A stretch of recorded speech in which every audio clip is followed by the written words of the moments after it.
আসসালামু আলাইকুম ওয়া রাহমাতুল্লাহি ওয়া বারাকাতুহু।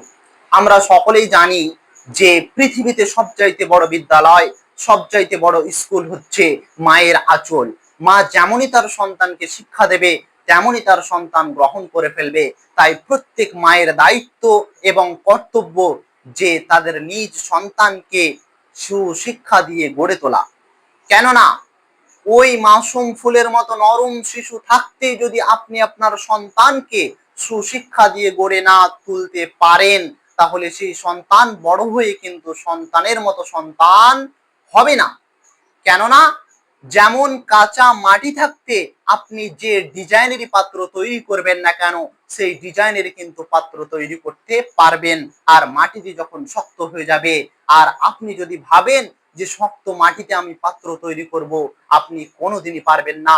অনুরূপ ভাবে ওই কাঁচা মাটি, কাঁচা শিশু থাকতে আপনার সন্তানকে সুশিক্ষা দিয়ে গড়ে তুলতেই হবে যেভাবেই হোক। তাই প্রত্যেক মায়ের রেসপন্সিবিলিটি এটাই যে তাদের নিজ সন্তানকে সুশিক্ষা দিয়ে গড়ে তুলতে হবে।